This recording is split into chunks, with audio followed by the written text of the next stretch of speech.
que a depressão ela engana o cérebro. O cérebro deprimido, ele está sentindo menos energia e motivação, está sentindo as coisas ruins como mais dolorosas, e ele sente as coisas boas com menos prazerosas. Então a depressão ela engana o cérebro. A gente acha que nós estamos doentes, o cérebro acha que ele está infectado, ele acha que ele está com algum problema grave de físico, só que ele não está. Isso ocorre porque os neurônios estão desligados e ligados nas horas erradas. Então ela engana o seu cérebro e ela rouba, né? A depressão ela rouba a sua energia, ela rouba o seu sono, ela rouba a sua capacidade de foco e concentração. A depressão é drasticamente impactante no foco, né? As pessoas ficam prejuízo de foco até mais do que quem tem TDAH. A depressão, a pessoa ela fica com lentificação de raciocínio, a memória, guardar coisas, aprender coisas, não dá, não entra, a pessoa sente que ela está meio que emburrecendo, né? Muitas pessoas com depressão acham que estão com Alzheimer, e, na verdade, quando é depressão, eu até falo no consultório, falo, é uma boa notícia. Por quê? Porque a depressão a gente reverte, o Alzheimer não, pelo menos não ainda. Então, a memória ela fica muito comprometida. Tem muitos idosos que têm, a gente chama isso de pseudodemência, ou seja, é como se fosse um falso Alzheimer, porque a depressão em idosos pode causar prejuízo de memória tão ou pior do que quadros de demência. Rouba sua libido. Antidepressivo tira a libido? Olha, tira, a maioria deles sim. Não todos, mas a maioria. A depressão tira também. Rouba sua capacidade de amar. A gente não sente aquele estímulo na companhia do outro. E aí a gente se culpa, né? Pô, mas eu não estou sentindo mais aquele prazer em ver meu filho conquistando algo. Eu não sinto, eu devo ser uma pessoa muito ruim, eu devo ser um psicopata, eu não devo ter sentimentos, né? Só que, claro que não é, porque não foi sempre assim.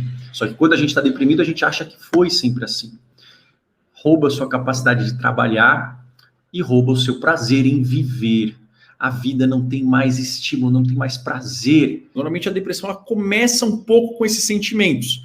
Pode vir uma angústia, é todo caso que vem? Não. Angústia quer dizer o quê? É aquele aperto, aquele nó aqui dentro do peito ou na garganta, aquilo que dói, que para. Isso a gente chama de angústia. Falta de energia, a gente começa a ficar mais cansado, faz exames, está normal. O raciocínio fica lento, a gente sente que a gente está meio preguiçoso. A gente já começa nada a estimular, é tudo arrastado. Quando eu tenho que ir para o trabalho, né? Eu atendi esses dias uma médica, ela trabalhava como anestesista, ela acordava animada. Aí no início da pandemia ela sofreu um divórcio, né? Ela teve um divórcio, começou a trabalhar mais devido à própria pandemia, e aí ela começava a ir arrastada, ela tinha que se vestir, ela tinha que se trocar, aquilo era um peso, era andando contra uma maré forte. Tristeza pode vir, às vezes pode não vir, e alterações de sono. Então, normalmente, a depressão ela começa com esses sintomas físicos. Quando a pessoa sente isso, ela começa a ficar ou muito irritada e agredir, tratar os outros muito rispidamente, ou não ter mais nem interesse em falar com ninguém. Não tem ânimo, ela não consegue pensar, não vai ser bom, ela se isola, ou ela fica submissa. Tem muitas pessoas que ficam em relações ruins, relações abusivas, quer seja pessoalmente, quer seja no trabalho, quer seja com parceiro, quer seja com amigos, ou seja, ela fica aguentando ou sem forças para reagir quando algo não vai bem. Começa a surgir aqueles pensamentos que vêm e vão, que são as ruminações, que em geral tem um conteúdo de culpa, um conteúdo de inutilidade, ou seja, o valor próprio dela é diminuído, um conteúdo de falta de esperança, e a pessoa ela se sente incapaz de fazer planos, porque o futuro ele é sombrio, o futuro ele é paralisado, não existe, né? E a pessoa tem um senso de pessimismo permanente. Como assim? Tá ruim, sempre foi e sempre vai ser. Por isso que quando eu vejo pessoas no chat, né, com esse discurso, puxa, não tem como melhorar, eu sempre vou ser assim, eu vou morrer assim, eu sei que isso não é de propósito, eu sei, por quê? Porque a depressão faz isso, tá? A depressão, ela coloca essa coisa de que é assim, sempre vai ser e não adianta nem tentar. Só que isso é uma alteração do cérebro deprimido, isso é a depressão falando. A pessoa começa a evitar atividades, ela começa a faltar no trabalho, ela paralisa, ela não consegue executar as coisas, ela abandona projetos, ela desiste no meio e ela começa a comer alimentos de uma forma não saudável. Ou ela perde o apetite e emagrece 12 quilos em um mês, ou ela começa a comer alimentos muito gordurosos, muito prazerosos a curto prazo, mas que deixam o cérebro mais inflamado. E isso vai se mantendo mesmo que o gatilho tenha passado. Isso é a armadilha depressiva. Por isso que existe uma notícia ruim. Sim, a depressão ela não vai embora sozinha. Tá? A depressão, uma vez que ela começa, ela permanece. Ela pode até melhorar um pouquinho ali, mas aí ela volta. Melhorar e volta. E a depressão, para a gente poder tratar a depressão, a gente tem que tratar tudo isso, tem que zerar. O objetivo do tratamento não é só melhorar, é zerar os sintomas. O que mais faz a pessoa não melhorar ou melhorar e ter várias recaídas ao longo da vida é não focar em todos esses aspectos. É melhorar um pouquinho de um deles, que normalmente a pessoa ela vai focar nos sentimentos, nas sensações e não melhorar o resto. Isso é o que mais prediz recaídas, são os sintomas residuais. Eu falo muito disso já em alguns vídeos e nos pacientes do meu consultório. E os remédios, eles agem exclusivamente nesse laranjinha aí. Eles agem, em alguns casos, melhorando esses sintomas físicos. Só que algumas pessoas nem vão precisar disso.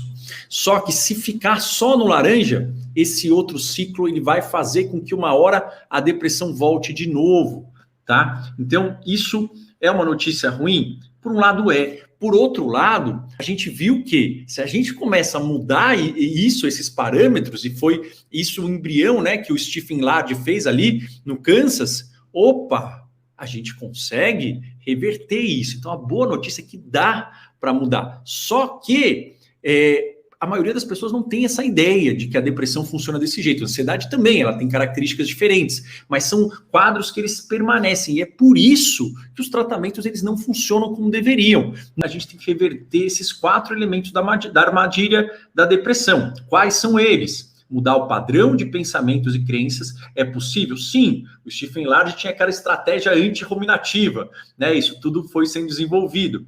Mudar o padrão de comportamentos, o padrão de relacionamentos e, quando a gente muda tudo isso, vai mudando o padrão dos nossos sentimentos, né? A gente não força a se sentir uma coisa diferente, mas quando a gente muda esses 3 elementos, os sentimentos eles respondem, porque tudo está num ciclo. E quando a gente vai mudando esse padrão, mudar padrão, leia-se ativar neurônios. Quando a gente muda o padrão de fazer uma coisa, nem que seja uma vez, a gente criou uma ligação nova, um neurôniozinho acendeu na sua mente. E claro, a gente precisa manter isso um tempo, mas não é um tempo infinito. O problema é que nós precisamos entender que este é o processo, porque senão a gente fica escravo de tratamentos que aliviam.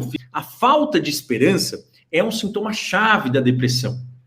Então isso ocorre, isso é do quadro, por isso que eu sei, eu não estou vendo aqui o chat do YouTube, eu não vou ver aqui porque eu não consigo, na verdade, mas eu sei que vão ter pessoas falando, não, mas não vai melhorar, mas eu já tentei, mas eu já fiz ali, não tenho o que fazer. Isso é do quadro, eu sei que é, só que isso é uma enganação, isso é uma visão errada, uma atenção errada que o cérebro depressivo tem por natureza. Tá? Então, eu sei que isso não é maldade, eu estou só dizendo que isso não é verdade, tá? Como eu sempre falo, a gente não precisa acreditar em tudo que o nosso cérebro pensa, ainda mais se nós estamos num quadro depressivo ou num quadro ansioso. Então, a falta de esperança é um sintoma-chave.